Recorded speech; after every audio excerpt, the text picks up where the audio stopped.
Okay, welcome instructors to Cal Poly Wild, the data analysis and results video. So I am your instructor Jennifer, you are the students, and today we are going to review Cal Poly Wild data analysis and results. So up until this point, Cal Poly Wild, we have done the Zooniverse bingo activity where you classify the actual images doing citizen science. We did a background activity where you learned more about the Boreas Preserve and the types of habitats and animals inhabiting it. And then we actually visited the preserve, so you got to go step foot on it, see what the actual environment is like. And then you got a little bit more exposure with the classifications in Zooniverse Part 2. Now, today's activity is where we're gonna actually start pushing forward the science discoveries and coming up and answering research questions and contributing that new information to the scientific community. So, we are going to download this Cal Poly Wild research question guide. And this is the document that you will be working on and submitting ultimately to Canvas. So the Cal Poly Wild research formation guide, this document will guide you to create an original research question about the animals living on the preserve. This data analysis / results activity will earn you 10 points out of the 50 points for Cal Poly Wild. So this is worth 1/5 of the entire project grade. And you will complete the 2 objectives below in class. So the goal is to do these in class. If we run out of time today, then you'll have opportunities in the upcoming weeks before week 7 where we do the significance, okay? But these need to be done in class. So 1, you will create your research question. You will first use this document to create your research question, and then you will have me come over and make sure that your research question is feasible, okay?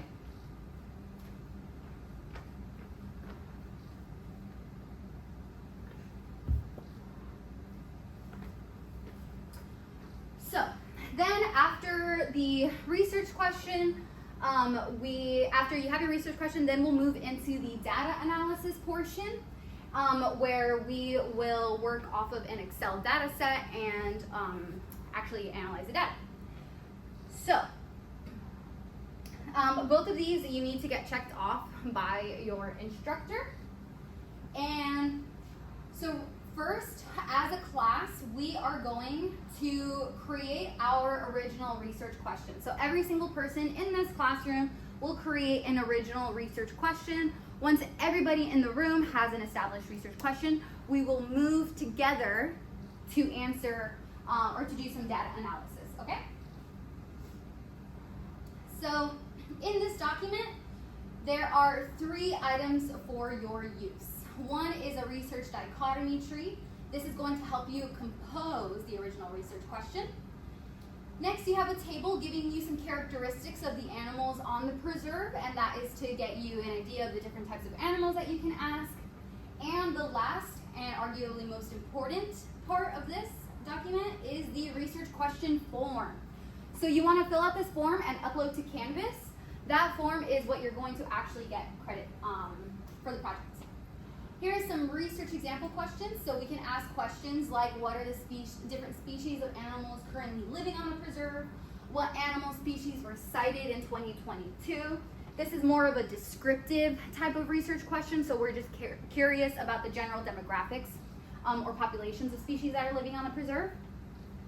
How many birds were observed in winter 22? Another descriptive type of question where we're just trying to describe the birds in the preserve.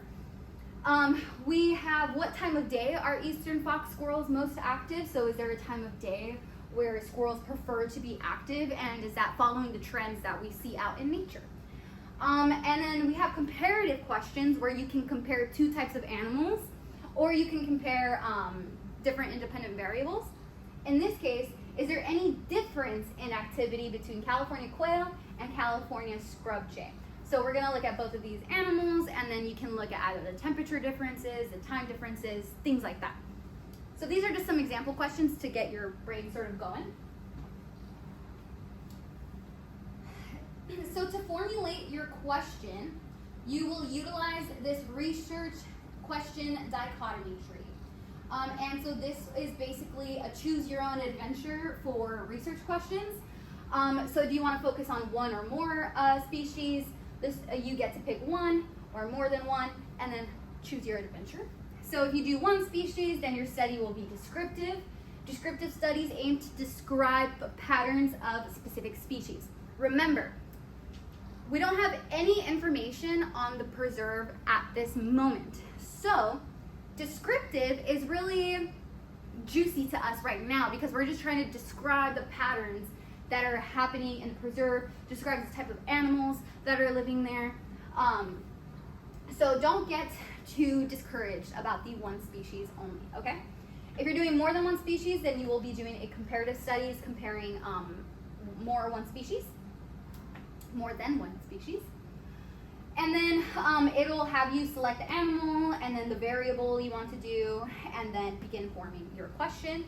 And it goes down the same way with this one, only first animal, second animal, and then the variables down here. Okay? So this is to help guide you forming your question. These are the characteristics to sort of, if you're running into trouble of what animals are here, this is the list of all the animals that should be here. What I do want to warn you about is that a lot of students love megafauna. Or I guess it's not really megafauna in this case, it's medium fauna. What I'm talking about is, I know the instructors know this, I'm pretending I'm in class, is that there's a phenomena where the general public loves to focus on the really charismatic animals. So they would want to look at the bobcat or maybe one of our great horned owls instead of caring about the lovely California quail. So we're going to try and limit the amount of repeat questions, okay? So just keep that in mind. This isn't a race to get to the first item or whatever, because I'm gonna let you know the most interesting questions are gonna be in your California quail or, you know, your squirrels and stuff. But we are gonna keep a track to make sure we're not having too many repeat questions because we don't wanna keep putting out the same information on the board's website. We wanna have a diverse set of information. Here's some definitions in case you aren't familiar with some of the words on here. And lastly, this is the research question form. So, the following 5 questions must be completed and improved before starting your data analysis. So, here, your type of research question, descriptive or comparative, the animals you will investigate. So let's go ahead and say that I am going to look at a descriptive, let's bold this, descriptive animal, or descriptive question. And the animal I am interested in is a coyote because I called that one first. Kidding. The independent variable I'm looking at is going to be the time of day. Time of day. And propose a research question you will investigate. Sorry, I will fix this to not say your partner when I fix this to the TAs. Propose a research question. What time of day are coyotes most active in the preserve in winter 2022? Because we're looking at a winter 22 data set. Okay. Provide a null hypothesis. Null. Oh my gosh. Null. Listen. Oh, I have caps on. That's why. Null is there is no time difference during the day. Hypothesis is there is a difference. Let's say a time difference during the day.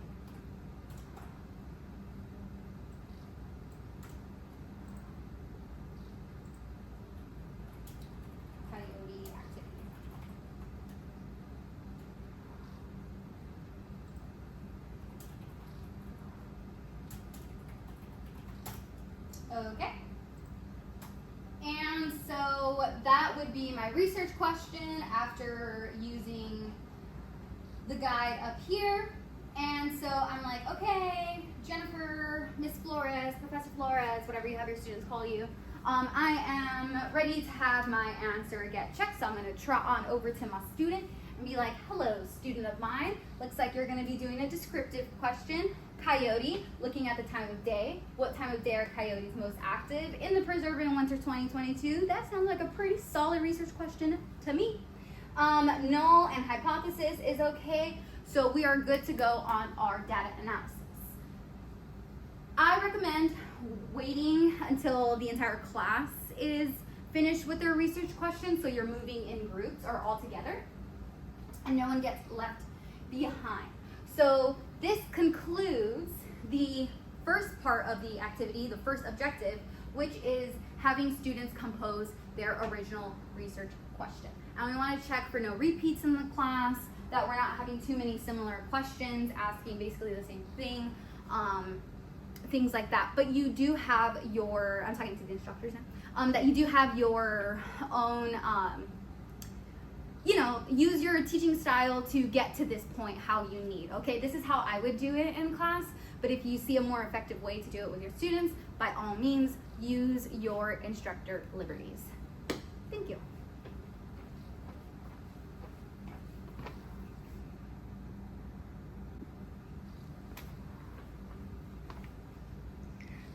Okay, now that everybody has a question in this class, we can move on to the data analysis portion of this activity.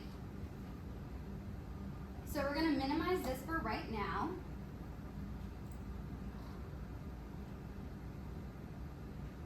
Go back to our main page. This is what we had clicked on. What I'm going to have next is this PowerPoint. And I just want to go over two things before I give a live demo for how to do your data analysis. So something that I want to talk to you first about is for the data analysis and results, how did we get here essentially? I just want to remind us on how we got this research, what we're doing with it, and how we know it's validated. So we're going to have an Excel data set.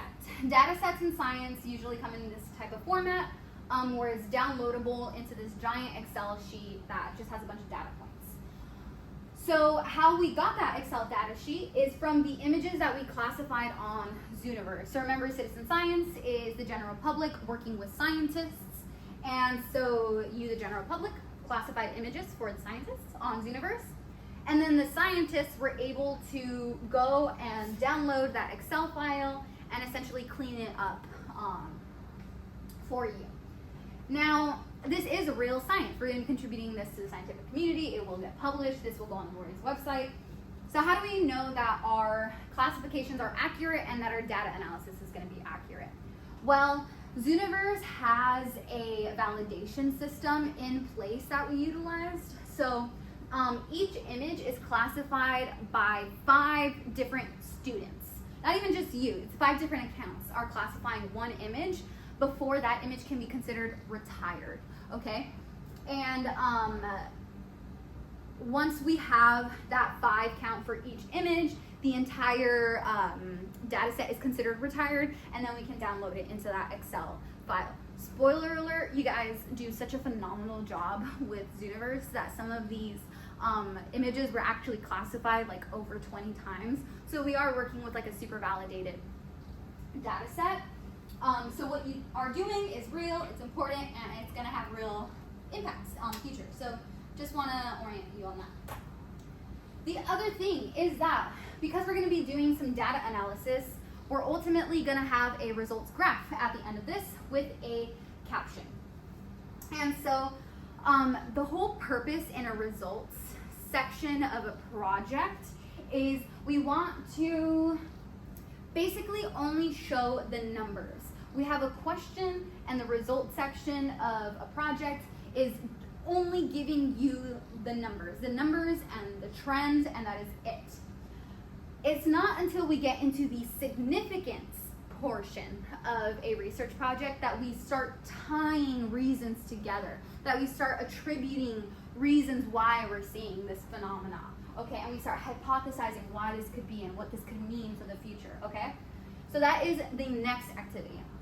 This activity, we are only curious about the numbers, okay? I'm asking if coyotes are active at a certain time of day. I'm not interested in why, what's affecting their activity, nothing. I just want a straight number of what time of day are coyotes most active. Give me a graph, give me a caption, and we call it a day, okay? So significance isn't till next time. We're only concerned about the numbers this time. We're gonna be your classic example of a scientist today, where it's running numbers, baby. So yes, only data is presented, and this will lay the foundation for the discussion coming up in about 3 weeks. Okay, after these 2 slides, we have the data analysis instructions actually written out for everybody. So I'm going to do a live demo right now for you. It's up to you if you want to do how you will. But I'm going to do a live demo, and then I want you to come back, and when you're doing your data analysis, you can read the each slide to do the data analysis as you need, okay? But I'm going to do a live demo for you right here, right now. And I will be using the same vocabulary that is used in the PowerPoints and in the same order, okay? So as I'm doing the live demo, feel free to pull up the PowerPoint on the side to see how it's going to follow the layout of this, okay? So first, I want to download my winter data set. So this is images from winter of 2022. And it's going to open it into a beautiful Excel graph, and we're going to click Enable Editing. There is a lot of information on here, but we just have to know what we're looking at, and then it is totally peachy, okay? So this Excel spreadsheet, let's go through the column titles first. So we have species. This is going to list what the animal in the image was classified as. The how many is going to be how many animals were cited in that picture. Time of day is what time of day that image was classified as. Temperature, same thing, which temperature range did it fall in, and what month of the year was it. Additionally, we also have these file names here. The file names isn't of importance to you, the students. It's just to help you have a frame of reference that we're talking about a single data point, because this all starts to look the same, but each one of these data points is assigned to a single image, okay? So one line is one data point. And so as we scroll down, we can see we have a lot of bird classifications, over 100 birds. Then we start to get into our California ground squirrels here. Looks like we only had 5 sightings in the winter. That's interesting. And then next we have California quail, and then California scrub jay, down to coyote. I'm gonna let you know right now that coyote is going to have the most entries because coyotes love to roam around. So we have all of these coyotes. We're just gonna keep scrolling down just to really get that point across. That red line means nothing to you, please ignore that. Next, you see we get into the desert cotton-tailed rabbits. That's nice. Then we get into the eastern fox squirrels, great horned owls, had a couple of sightings there. We had some humans, and then some mule deer, and then a whole lot of empty entries, okay? And in total, then we have some raccoons and rodents. So in total, we had 751 images classified, and each one of these, remember, classified 5 times, so this is legit. Okay, so that is what the data set looks like from this end. next we have this bottom tab here, which is an independent variable key, and that's just having all of the different variables that we have possible and the ranges that you were able to classify them on Zooniverse, okay? So that is the data set we're working with. Now let's go ahead and do an actual analysis. I'm just gonna write right here that it's what time of day are coyotes most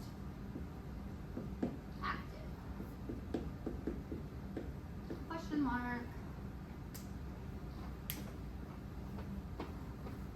Can you see that? I don't know if you can see that. Let me write it on this.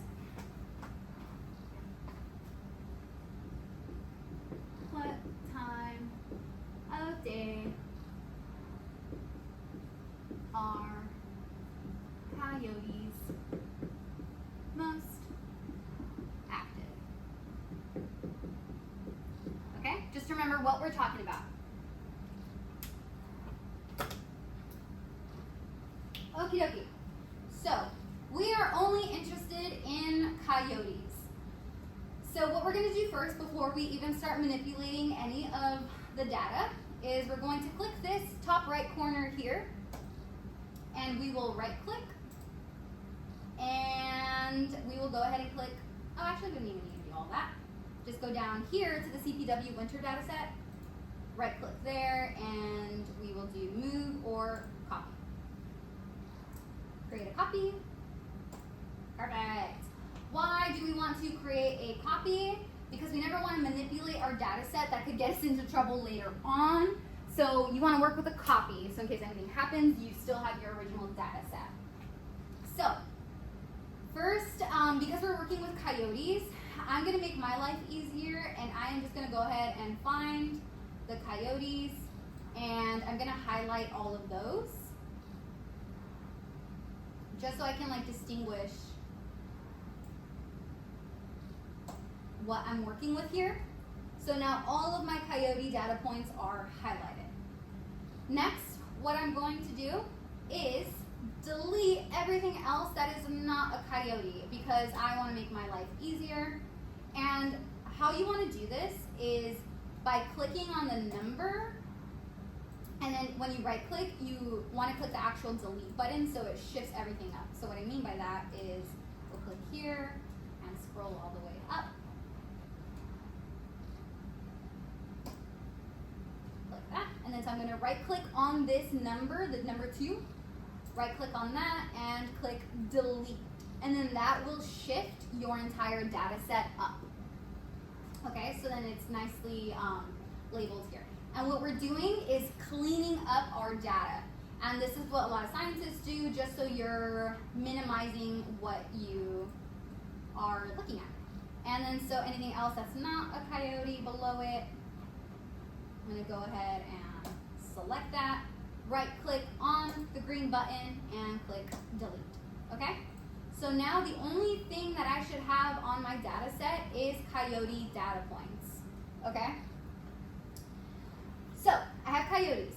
What is my independent variable? It is the time of day. So what I don't need is temperature or month of the year. So we're going to delete these because we're not interested in the temperature or month. We only want the time of day. Alrighty. So now we have the species, coyote, how many were cited in each photo, and then you have the time of day, and then the file name just to help you keep oriented. Okie dokie. I'm going to delete these for now. Oops. You see how I just backspace and it didn't delete all of this, so I have to actually right click it and click delete so that it gets shifted over. Okay, so now we are going to start tallying the different categories or the different times of days. Coyote is a unique situation that because there's so many, we're gonna have to manipulate the data set. But if you notice, like with the California quail or with humans, there's only like less than 10 entries. So you can do the tallying only because the coyote has so many data points. I'm gonna use what's called a sum function, okay? But this isn't something that you need to do if you don't feel like it's necessary. So, there are, how many data points? There's over 300 coyote sightings. So that's a lot to sort through and count. So what I'm gonna do is select this entire column, and then I'm going to sort and filter so that it organizes all of these points into alphabetical order. You'll get this message up here that says, do you want to expand the selection? So because we're alphabetizing all of these, it's basically saying like, hey, we need to move the other data points with it. Do you want to do that? Say yes, move the data points with how you're rearranging this. So now we have all of the coyotes that were spotted in the afternoon, all of the coyotes that were spotted in the early morning.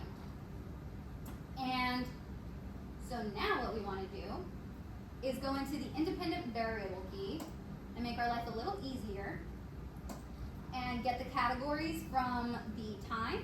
So we're going to copy and paste that here. So then now we have a really easy table to start tallying our numbers. So because I'm going to use a sum function, that means I am going to insert a row above, do equals sum, and then I will highlight all of the rows I'm trying to count. So in the afternoon, we saw 15 coyotes. Beautiful. And now early morning. We're going to go ahead and insert a row there, do a sum on the numbers spotted because that's what we're tallying, and then we're going to go ahead and highlight all of the early morning entries. We have 52 coyotes in the early morning. 52, and you want to make sure you're paying attention to what you're writing here. Next we have our evening, so we'll scroll till our last evening entry, insert a row above, equals, sum, and we are going to sum up all of these evening entries. Click enter. So in the evening we have 48 coyotes. What was it again? Sorry. Early morning. No, was it evening? It was the evening. 48. Perfect. Oops, wrong row. Perfect. Alrighty, now we're going into late afternoon. Looks like it ends here.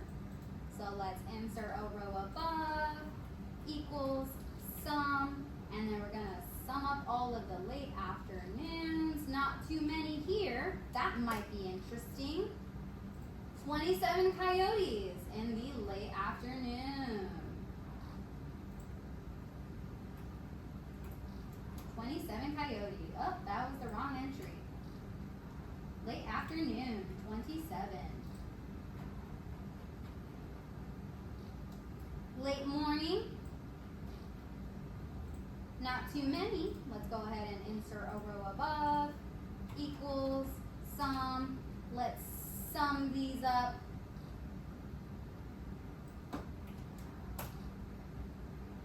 Late morning, we had 21 entries. Late morning, 21 coyotes. And then we're going to keep going. Like I said, coyotes have the most amount. If you have 4 or more, you just want to change this to 4 because it won't recognize it as a number.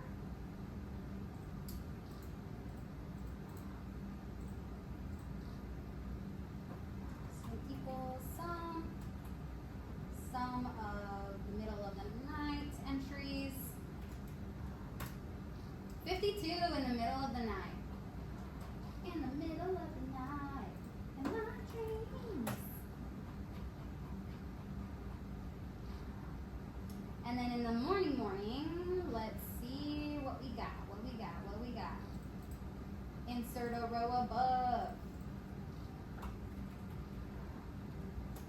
Whoops. Equals sum. And let's tally all of these up. 64 in the morning. So far, that is the winner. 64.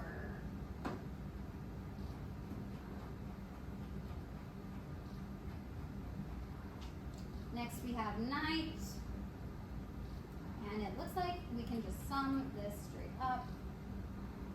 So we'll scroll this up to the night, and we'll close it, and we have 49 in the night. 49 coyote sightings at night. So now what you're going to want to do is delete that time up there. And we're going to transform this into a chart. So you're going to go ahead and highlight your two columns. You want to click Insert at the top of the screen. You can't super see it because of the way that the projector's in the way. But Insert, and then you go to the table, Insert column or bar chart. And you want to click that first option there. And so here is our chart. And so in the Excel instructions, it tells you to add an axis horizontal title and an axis vertical title.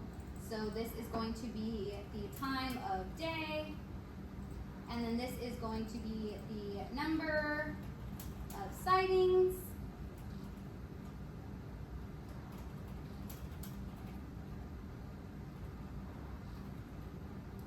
And we are actually not going to do a chart title because in scientific writing, or like when you publish information like that, a caption does a better job of explaining what a graph is presenting you rather than the title, okay?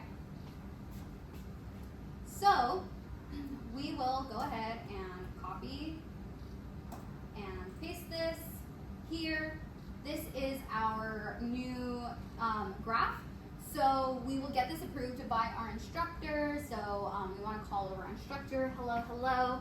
Let me go ahead and take a look at your chart. Well, it looks like your coyotes were most active in the early morning or in the morning and at night in the middle of the night. Okay?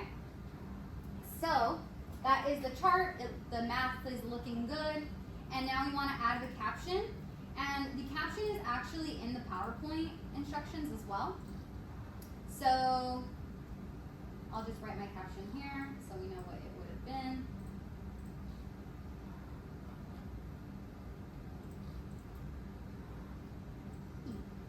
Oh man, what's happening? Okay, so coyote sightings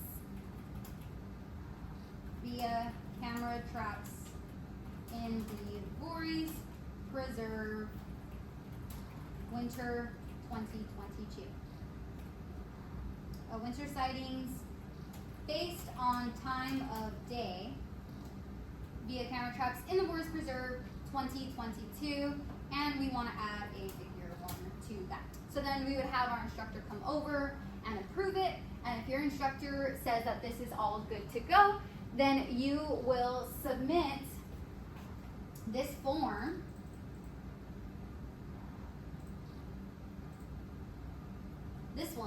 the research question form filled out, and you will turn that in to Canvas to receive credit, okay?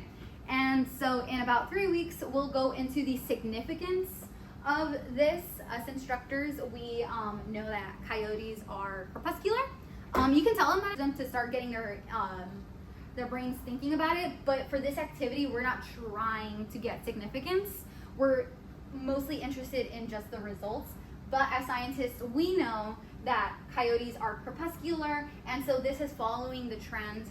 And so once significance comes along, we can sort of start to ask them to think about, based on their results, do we feel that the human population of Cal Poly Pomona is affecting the coyote behavior? Yes or no? Things like that, okay? And I just want to show you the Excel, or not the PowerPoint, that goes over the instructions, and to show you what that looks like.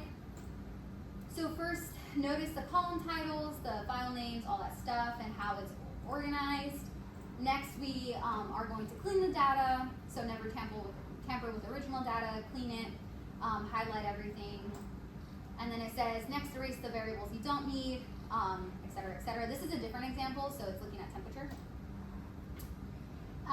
And so then you go ahead and remove, you go on the independent variable key. It even talks a little bit about the sum functions if they need it. And then into the actual what you click. This is the one that you click. This is how you get your column. And then how to add your access labels and how we're going to be using captions instead. And this is how they will formulate their caption on their results graph. So this is the PowerPoint that once you let your students go to do the data analysis, they'll refer to this PowerPoint for the actual instructions.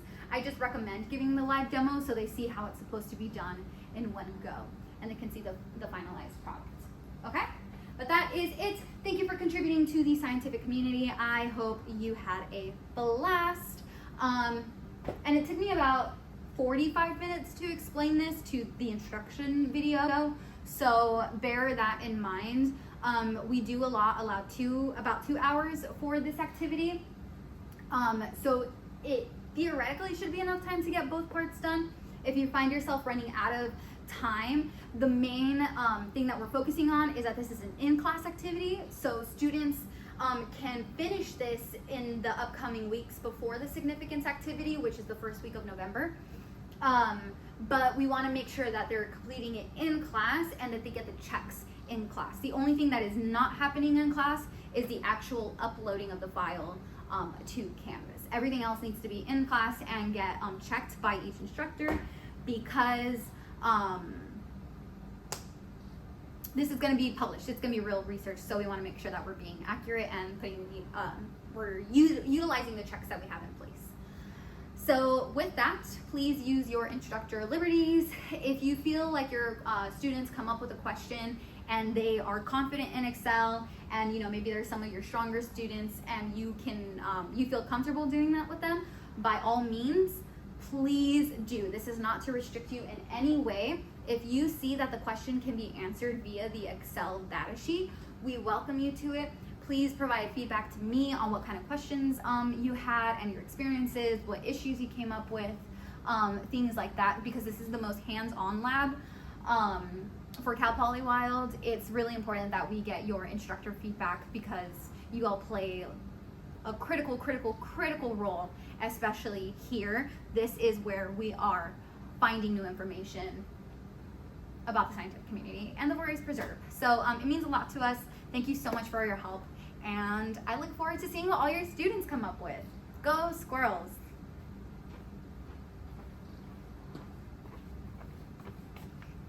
Oh, and the last thing, sorry, I just want to show you, is that on the Module 5 homepage, there already is,